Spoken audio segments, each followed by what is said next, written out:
All right, let's talk about one of the most powerful and, let's be honest, maybe one of the most intimidating tools hidden inside Windows, the command prompt. Today, we're going to demystify it and turn that little blinking cursor into your own personal command center. It's a totally fair question, right? You look at this black box with white text and you think, wait, is this from the 90s? And yeah, it is. But here's the secret. When it comes to raw speed, automation, and just taking direct control of your computer, nothing beats the command line. It's like the difference between asking someone to do something for you versus just doing it yourself in a split second. So what is it really? Well, think of it this way. Your normal Windows desktop is all graphical, right?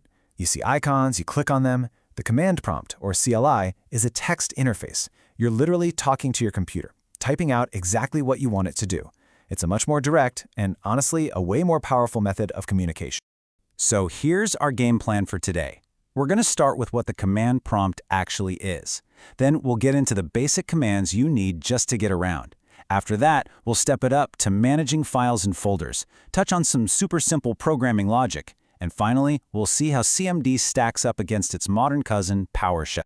Okay, let's kick things off at square one. Before we can start commanding our system, we really need to get why this tool has been around for so long and what it's truly for. So why even bother using it? Well, it really boils down to speed, automation, and control. Instead of clicking through 5 different windows to change a network setting, you can just type one single command. Done. Need to rename 100 files at once? You can write a tiny script that does it in seconds.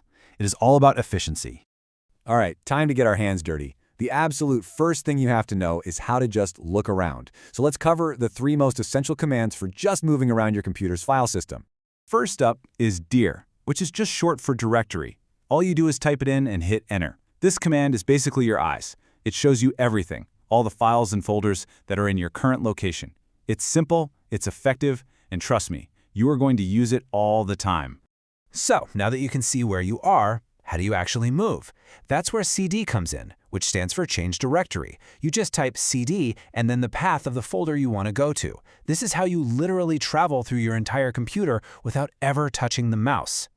And finally, we have a simple but oh so satisfying one, CLS, which stands for Clear Screen. As you're typing in commands, things can get a little messy. Just type CLS, hit enter, and boom, a perfectly clean slate to work with. It's basically the reset button for your workspace.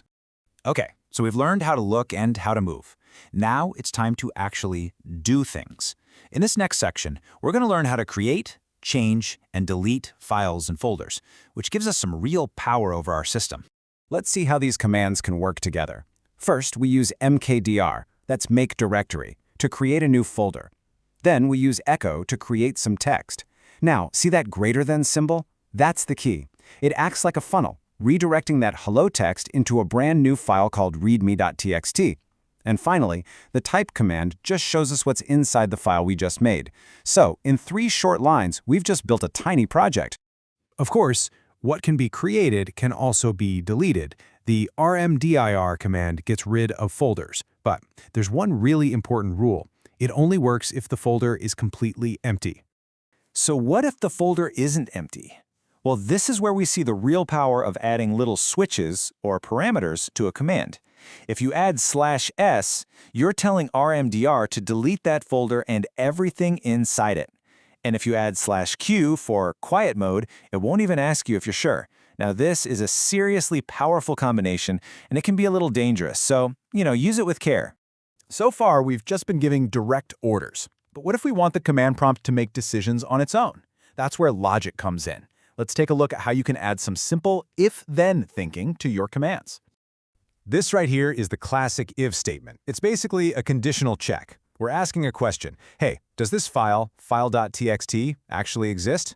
If the answer is yes, then it runs the command to echo file exists. If the answer is no, well then nothing happens. This is your first step to building much smarter scripts.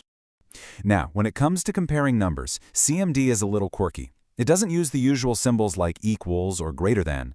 Instead, it uses these 3-letter keywords. So you use EQU for equals, GTR for greater than, and so on.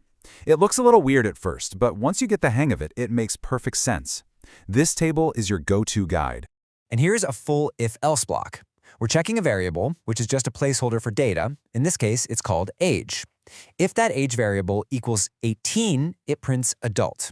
In any other case, it runs the else block and prints minor. The parentheses here are really important because they let you group multiple commands together for each condition. Okay, now it's time to put CMD in its proper context, because in the world of Windows command line tools, there's another really big player, PowerShell. Understanding the difference is going to help you pick the right tool for the right job.